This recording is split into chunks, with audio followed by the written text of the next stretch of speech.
Dicots में तो पढ़ लिया, अब अपन मोनोकोट्स में पढ़ते हैं। तो क्या पढ़ते हैं मोनोकोट्स में? Development of embryo in monocots. ठीक है, चलो ठीक है। अब वहीं से शुरुआत करते हैं वापस, जाइगोट से शुरुआत करते हैं। टू वन स्ट्रक्चर जाइगोट, ठीक है। वापस बाहर टू वन स्ट्रक्चर जाइगोट के बाद ऊस्पोर बन जाएगी, बन गई ऊस्पोर। अब जो फेवरेबल कंडीशंस आएगी ना, फेवरेबल कंडीशंस, तो उसके अंदर ये जो सेल है वो मियोटिक डिवाइड होके टू सेल स्ट्रक्चर बनाएगा, दैट इज टर्मिनेटर सेल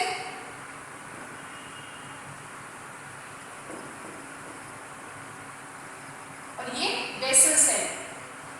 अब उसमें क्या हो रहा था, यहीं पे डिफरेंस का थोड़ा सा आइडेंटिफाई करना बहुत जरूरी है कि डाइकोट में क्या हो रहा था, डाइकोट में बेसल सेल डिवाइड होके 6 to 10 सेल बना रही थी सस्पेंसर सेल। यहाँ पे बेसल सेल में एक भी डिवीजन नहीं होगा, यहाँ पे डिवीजन जो होंगे सारे टर्मिनेटर सेल में होंगे, बस यहीं पे डिफरेंस स्टार्ट हो जाता है। ट्रांसफर डिवीजन होगा इसमें, तो यहाँ पे बेसल सेल जो होगा ना वो ऐसा का ऐसा रहेगा, टर्मिनेटर सेल में डिवीजन होके 3 सेल स्ट्रक्चर बन जाएंगे। अब जो मोनोकोट का सबसे स्पेसिफिक कैरेक्टर है ये 3 सेल स्ट्रक्चर है। यही 3 सेल स्ट्रक्चर है जो सब कुछ बता देगी कि कौन क्या करने वाला है। लेकिन डाइकोट्स में ये 3 सेल स्ट्रक्चर नहीं बनती है, क्यों? बेसल सेल सस्पेंसर सेल बना लेता है जो 7 to 10 सेल्स की होती है, तो 3 सेल स्ट्रक्चर वहां नहीं होती है। ठीक है, तो ये टर्मिनेटर सेल यहाँ पे बनाएगा कोटिलिडीन सेल,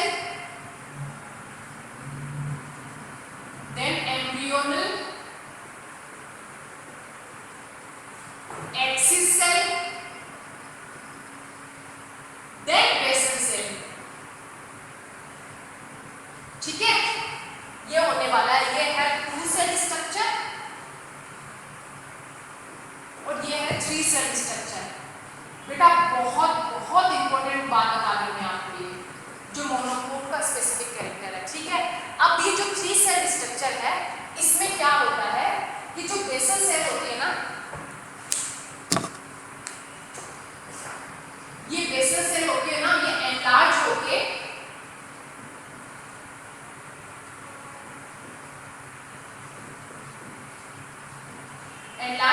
सस्पेंसर सेल बना लेती है ये। ठीक है, ये एनलार्ज होके सस्पेंसर सेल बना लेती है, मतलब नीचे ये एनलार्ज हो जाती है। एम्ब्रियोनल एक्सिस सेल, ये कोटिलिडीन सेल क्या बनाएगा, बीज के बाहर जो कोटिलिडीन होता है, ठीक है, जिसको हिंदी में बीजपत्र बोलते हैं, कोटिलिडीन बना लेगा। अब जो एम्ब्रियोनल एक्सिस सेल है ये क्या बनाएगा, ये बनाएगा जो बेसिक पार्ट्स होते हैं, रेडिकल, जो रूट बनाएगा, प्लूमूल एंड एम्ब्रियो। इस एम्ब्रियोनल एक्सिस सेल से रेडिकल, प्लूमूल और एम्ब्रियो, इन तीनों का फॉर्मेशन होगा। ठीक है, और रेडिकल के ऊपर होगा एपिकोटाइल, सॉरी प्लूमल के ऊपर होगा एपिकोटाइल, रेडिकल के ऊपर होगा हाइपोकोटाइल। फिर दोनों के बीच में जॉइंट बनेगा जिसकी वजह से रूट का फॉर्मेशन एंड शूट का फॉर्मेशन होगा। ठीक है, ये यहाँ तक समझ में आ गई चीजें। अब यहाँ जो स्ट्रक्चर है उसमें फर्दर डिवीजन होके 4 सेल स्ट्रक्चर बनेगी, बन गई है। अब ये 4 सेल स्ट्रक्चर बना लेती हूँ, 1 2 3 4। ये 4 सेल स्ट्रक्चर बनेगी। ये अपना कोटिलिडीन सेल, ये अपना प्लूमूल इनिशियल, ये अपना रेडिकल इनिशियल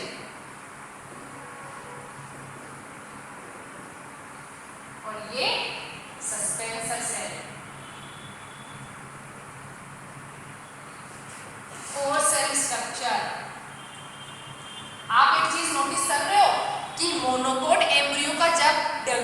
हो रहा है तो ये 1 सेल 2 सेल 3 सेल 4 सेल ऐसे हो रहा है, और डाइकोट में ये चीज नहीं हो रही थी। डाइकोट में सीधी 2 सेल बना, 2 सेल के बाद में मल्टी न्यूक्लिएटेड मल्टी सेलुलर बन गया था सस्पेंशन के कारण। सस्पेंसर सेल बन गई थी वहां पे 6 to 10 सेल्स की, ठीक है। तो मोनोन्यूक्लिएटेड एक लाइन एक रो के अकॉर्डिंग चल रहा है, 1 सेल 2 सेल 3 सेल 4 सेल। तो एक जो फाइनल सेल थी जो वहां पे टॉर्पेडो थी, वहां पे उसको टॉर्पेडो बोल रहे थे, यहाँ पे इसको कुछ स्पेसिफिक नेम नहीं दे रहे हैं, लेकिन ये जो इसका जो डेवलपमेंट है इसको स्पेसिफिक नेम दिया जाता है Lilium type, Lilium type development. Monocot का जो एम्ब्रियो का डेवलपमेंट होता है उसको लीलियम टाइप डेवलपमेंट बोला जाता है। अब यहाँ पे है जो लास्ट में स्ट्रक्चर ड्रॉ कर रही हूँ,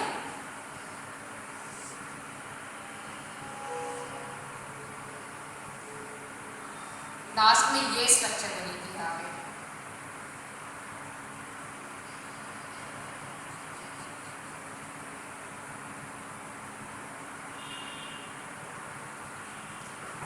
ये बनेगा अपना एपिकल कोटिलिडन, एपिकल कोटिलिडन, ठीक है। यहाँ पे एक सेकेंड,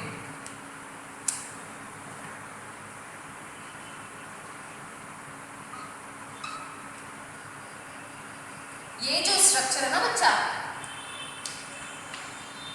ये है प्लूम्यूल और ये है रेडिकल। अब जो आउटर कवरिंग होगी प्लूम्यूल की जो यहाँ पे मेंशन है इसको बोलेंगे कोलियोक्टाइल, कोलियोक्टाइल। और इसकी आउटर सरफेस को बोलेंगे जो प्रोटेक्टिव शील्ड होती है रेडिकल की, इसको बोलते हैं कोलियोराइजा, कोलियोराइजा। समझ में आई बात? एपिकल कोटिलिडन, एपिकल कोटिलिडन को मोनोकोट्स में स्कूटेलम भी बोल देते हैं, स्कूटेलम, स्कूटेलम भी बोलते हैं, ठीक है। ये बनेगा प्लूम्यूल, ये बनेगा रेडिकल, रेडिकल प्लूम्यूल का covering protective shield coleoptile and radicle का प्रोटेक्टिव शील्ड कोलियोराइजा, ठीक है। हो गई चीजें समझ में आ गई। अब मैंने एक चीज बताई जो एपिकल कोलियोप्टाइल है, एपिकल कोटिलिडन है, उसको स्कूटेलम बोलते हैं। Scutellum is the specific feature of monocot embryo, ठीक है। अब कई बार ग्रासेस जो वीट गेहूं होता है ना, वीट, उसमें ये होता है जो ये अपना कोटिलिडन है ना, इसका अपोजिट साइड का जो कोटिलिडन है ना वो टंग लाइक स्ट्रक्चर में तब्दील हो जाता है, मतलब बदल जाता है, उसको बोलते हैं एपीब्लास्ट। स्कूटेलम, स्कूटेलम और एपीब्लास्ट, एपीब्लास्ट, ये दोनों अलग अलग टर्मिनोलॉजी है, दोनों से रिलेटेड बहुत बार क्वेश्चन पूछा जाता है। What is the difference between scutellum and epiblast, और एपीब्लास्ट किसका कैरेक्टरिस्टिक्स है? तो एपीब्लास्ट मिलता है ग्रासेस में, ग्रासेस, वीट, ठीक है। तो जो स्कूटेलम होता है ना वो एम्ब्रियो का एपिकल कोटिलिडन होता है, लेकिन जो एपीब्लास्ट होता है वो ग्रासेस में और वीट में मिलता है। जो कोटिलिडन है उसके जस्ट अपोजिट वाला कोटिलिडन है वो बहुत छोटी सी एक अलग से एक ग्रोथ लाइक स्ट्रक्चर बनाता है जो टंग लाइक होती है, टंग समझते हो, झील उसके जैसी होती है, उसको एपीब्लास्ट बोलते हैं, ठीक है। अब ये तक समझ में आ गया? बढ़ू आगे, बढ़ूंगे नहीं? चलो आप थोड़ा सा नोट कर लो, मैं पानी पी लेती हूँ।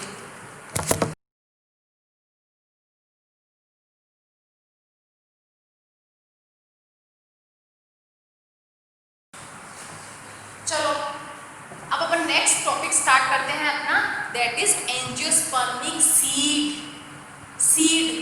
सीड की अब बन तो गया ना सीड कैसे बना? अपन अभी तक क्या क्या स्टडी कर रहे थे? अपन पढ़ रहे थे डेवलपमेंट ऑफ एम्ब्रियो। अब ये चीज कहाँ हो रही थी? ये चीज हो रही थी ओव्यूल के अंदर। अब जब ओव्यूल के अंदर एंडोस्पर्म और एम्ब्रियो दोनों बन गए हैं तो जो मेच्योर ओव्यूल होता है, फर्टाइल ओव्यूल होता है, वही तो आगे जाके सीड बनाता है। तो अंदर की प्रोसेस पूरी खत्म हो गई। तो अब सीड की आउटर लेयर के बारे में बात करते हैं अपन। समझ में आ रहा है, कनेक्ट कर पा रहे हो कि अपनी ट्रेन चल कहाँ रही है? अरे हाँ कि ना?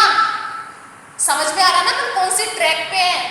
ये उसी की बात हो रही थी जो मैंने यहाँ पे ओवेरी बनाई थी।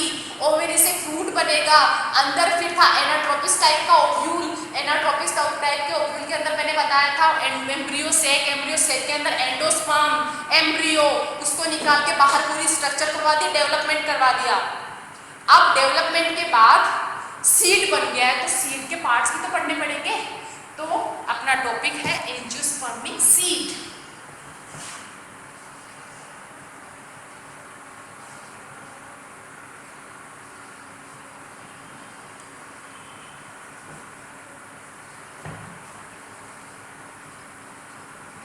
ठीक है, अपना टॉपिक ये है एंजियोस्पर्मिक सीड।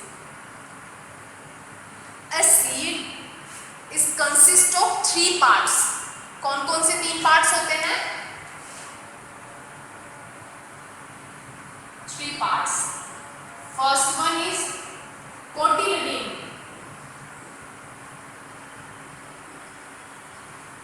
दूसरा सीड कोट, एंड तीसरा एम्ब्रियो। ठीक, चलो पहले अपन थोड़ा सा स्टडी करते हैं उसके बारे में, ओव्यूल के बारे में। जो ओव्यूल की स्ट्रक्चर मैंने बताई थी, तो याद करो मैंने बताया था इंटेगुमेंट, बताया था कि नहीं बताया था? क्या होता है इंटेगुमेंट? जो ओव्यूल के अंदर, ओवेरी के अंदर, ओव्यूल के बाहर 2 लेयर बनाई थी। अरे थोड़ा तो समझो, कनेक्ट करो। ये वाली लेयर समझ में आ रहा है?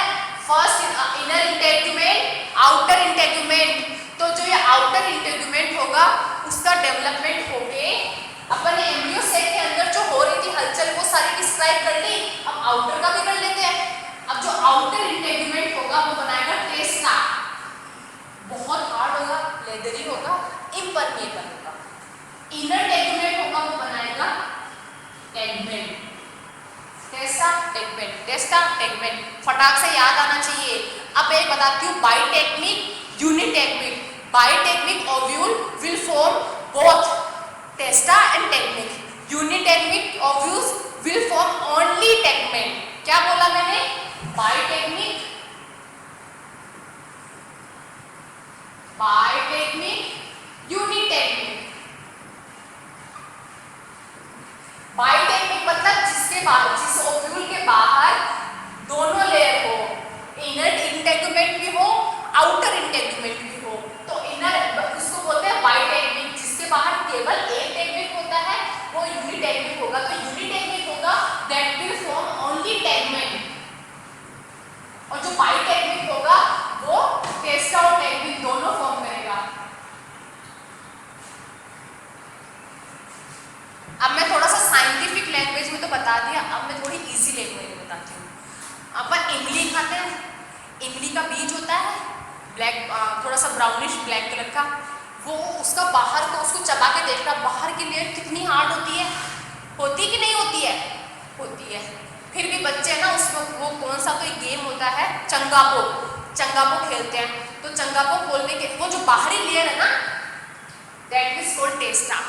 ठीक है, अब उस ब्राउनिश लेयर को अगर अपन हटा देते हैं, कोई तो खा भी लेते हैं, ब्राउनिश लेयर को हटाते हैं तो एक व्हाइट कलर का लेयर निकलता है, दैट इज कॉल्ड टेगमेंट। अब उसको वो चंगापो खेलने के लिए उसको बीच में से फोड़ना पड़ता है, बीच में से फूटेगा तभी तो चंगापो खेल पाएंगे। तो जो बीच में से फूट जाता है तो वो बीच में से फूट के वो क्या बनाएगा, मतलब वो डाइकोट होगा या फिर मोनोकोट होगा। बीच में से फूट के अगर वो 2 सिमिलर फॉर्म में, सिमिलर साइज की 2 कोटिलेडन्स बना रहा है तो बेचा एक जगह से जुड़ा हुआ रहेगा ना, एक छोटी सी आउटर ग्रोथ दिखेगी यहाँ पे जहाँ से वो जुड़ा हुआ रहेगा, फिर अपन उसको भी तोड़ देते हैं। वो जो आउटर ग्रोथ होती है ना, वो तो होती है एम्ब्रियोनल एक्सिस, ठीक है, जिसके ऊपर के साइड बनेगा एपिकोटाइल, जिसके नीचे की साइड बनेगा hypocotyl, that will arises into that will arises into plumule, that will arises into radical, radical in arises in the root cap. समझ में आ रहा है? तो जो दो कोटिलिडीन बने थे, इस दो कोटिलिडीन बनने की प्रोसेस की वजह से भी उनको डाइकोटिलिडीन बोलते हैं। ठीक है, अब बता दिया मैंने। अब गेहूं को लो अपन, वीट, जो अपन गेहूं खाते हैं, वीट या फिर मक्का या फिर बाजरा, बाजरा खाते हैं, बाजरा की रोटी, मक्का, मक्का मतलब मेज, भुट्टे, आप उनको दो कोटिलिडीन्स में डिवाइड कर सकते हो। मटर हो सकता है, मटर हो सकता है ना, मटर हो सकता है, मूंगफली हो सकता है, लेकिन बार्ली, वीट एंड मेज ये तीनों ही नहीं हो सकते। तो ये तीनों एग्जाम्पल है मोनोकोट के। समझ में आ रहा है? समझ में आया? मोनोकोट और डाइकोट को देख के कैसे डिफरेंशिएट कर सकते हैं, ये है डिफरेंशिएट करने का बेस। अब मैं जो बता रही हूँ, बाइटेक्मिक बनाता है टेस्टा टेक्निक और यूनिटेक्मिक बनाता है टेक्निक।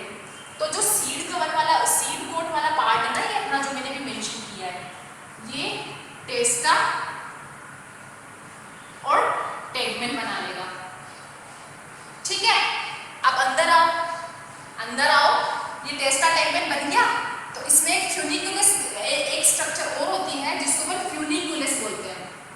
फ्यूनिकुलस जो बीज होता है, जो सीड होता है, जो फ्रूट की आउटर बॉडी होती है ना, आउटर लेयर जिसको पेरिकार्प बोलते हैं, उससे एक जगह से अटैच्ड होता है, उस अटैचमेंट को बोलते हैं फ्यूनिकुलस। ठीक है, उस अटैचमेंट को बोलते हैं फ्यूनिकुलस। ये that is the part of seed coat. Seed coat में अपन को टेस्टा, टेगमेन, फ्यूनिकुलस और हाइलम, हाइलम जहाँ से वो जुड़ता है, जिस स्टॉक से जाके जुड़ता है वो हाइलम। तो मतलब ये चार चीजें याद करनी होती है सीड कवर में। सीड कोट में क्या क्या याद करना है? सीड कोट में फर्स्ट याद करना है bitegmic, unitegmic, then testa tegmen, then funiculus and hilum. Funiculus क्या होता है?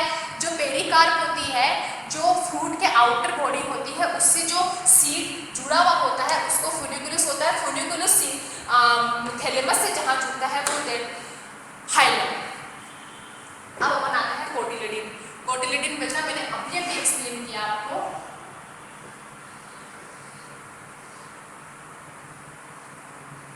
ये एम्ब्रियोनल एक्सिस, ये दोनों कोटिलिडीन, ये एम्ब्रियोनल एक्सिस, ये प्लूमल बनाएगा, ये रेडिकल बनाएगा, रेडिकल, प्लूमल, कोटिलिडीन। ठीक है, और ये एम्ब्रियोनल एक्सिस। ठीक है, समझ में आ गई? अब अपना आता है एम्ब्रियो। थोड़ा सा इसके बारे में पढ़ना अच्छा होगा, क्योंकि इससे रिगार्डिंग क्वेश्चंस पूछे जाते हैं। तो मैं थोड़ा सा मिटाऊंगी, तब थोड़ा सा स्पेस मिलेगा इससे।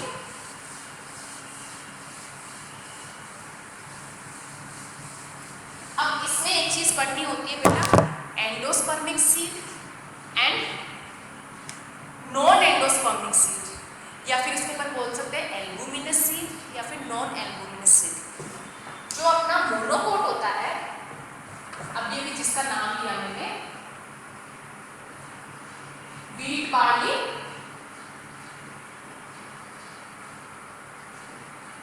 ये होता है एंडोस्पर्मिक सीड। ये मैं एम्ब्रियो वाले पार्ट का बता रही हूँ बच्चा, एंडोस्पर्मिक सीड। ठीक है, और जो डाइकोट होता है दैट इज पी, सनफ्लावर, और क्या लिख सकते हैं, ग्राउंडनट, ग्राउंडनट। ठीक है, इसका होता है non endospermic, non endospermic seed. ठीक है, अब ये मैंने क्या लिख दिया बेटा, आपको भी लिखना है दिमाग में क्विक। एंडोस्पर्म बोलते ही बार्ली, गेहूं सब मुंह में आना चाहिए। डाइकोट, डाइकोट बोलते ही, नॉन एंडोस्पर्मिक बोलते ही झट से मटर, मूंगफली, सनफ्लावर दिमाग में आना चाहिए, इसलिए मैंने लिखा है। अब मैंने क्यों लिखा है एंडोस्पर्मिक और नॉन एंडोस्पर्मिक? एंडोस्पर्म क्या कर रहा था? एम्ब्रियो के डेवलपमेंट में अपना फूड न्यूट्रिएंट प्रोवाइड करवा रहा था। ठीक है, ये करवा रहा था। तो जो एम्ब्रियो है, अगर अपने ग्रोइंग पीरियड में सारा एंडोस्पर्म अगर यूटिलाइज करने, ठीक है, और अपने डाइकोट्स को मोटा करने में, उसको फूड न्यूट्रिएंट देने के अंदर वो अगर सारा न्यूट्रिएंट उसको एंडोस्पर्म को खत्म कर दे एम्ब्रियो डेवलपिंग फेज में, और सारा अपना न्यूट्रिएंट अगर इसमें डाल दे, कोटिलिडन में डाल दे, तो उसको बोलेंगे अपन नॉन एंडोस्पर्मिक सीड। अब नॉन एंडोस्पर्मिक सीड को एक टर्मिनोलॉजी और दी जाती है, that's called non albuminous, non albuminous seed या फिर एक्स एल्बुमिनस सीड भी बोलते हैं इसको, ठीक है। अब एंडोस्पर्मिक सीड में ये होता है कि एम्ब्रियो रिटेन रहता है, retain till the next process, मतलब एंडोस्पर्म मौजूद है उसके अंदर, खत्म नहीं हुआ है एंडोस्पर्म। हाँ, एम्ब्रियो ने डेवलपिंग फेज में उसका यूटिलाइजेशन किया, लेकिन पूरा नहीं किया, थोड़ा उसने बचा के रखा एंडोस्पर्म को अपने पास, तो उसको बोलते हैं अपन एंडोस्पर्मिक सीड या फिर एल्बुमिनस सीड।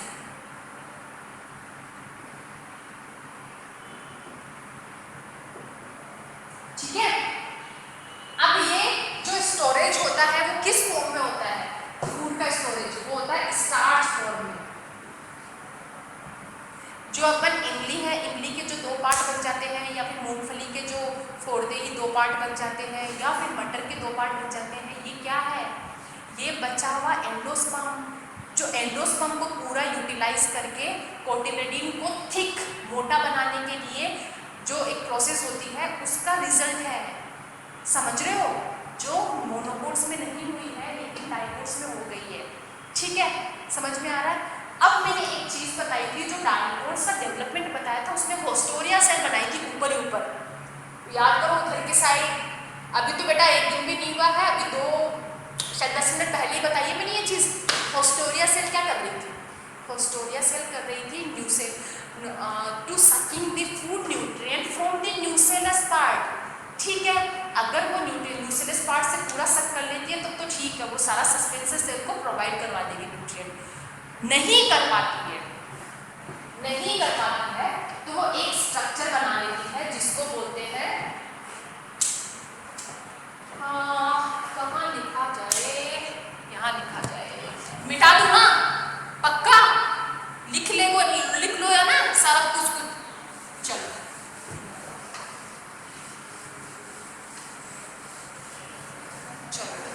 वो अगर पूरी जगह पेरिस्पर्म, ये होता है जो रिटेन्ड पार्ट होता है न्यूसेलस का,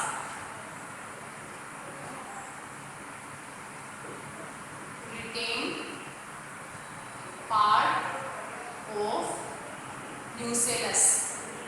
और ये मिलता किसमें है, वो सबसे ज़्यादा इम्पोर्टेंट है, ये मिलता है अपनी काली मिर्ची में, ब्लैक पेपर,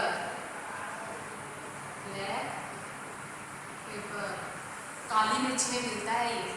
समझ में आ रही है, न्यूसेलस का पार्ट अगर बच जाता है, फूड न्यूट्रिएंट्स प्रोवाइड करने के बावजूद बच जाता है एक मेम्ब्रेन लाइक स्ट्रक्चर में, तो उसको बोलते हैं पेरिस्पर्म।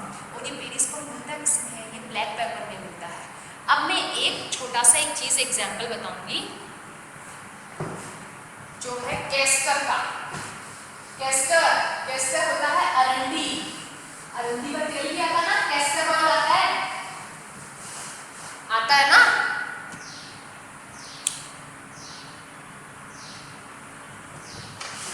कैस्टर।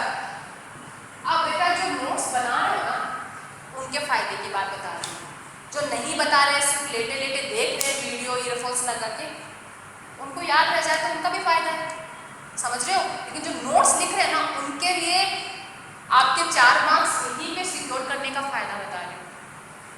पहला पॉइंट एंडोस्पर्मिक सीड,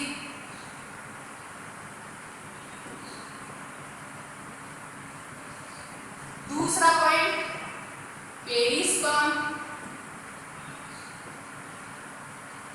तीसरा पॉइंट कैरेंकल।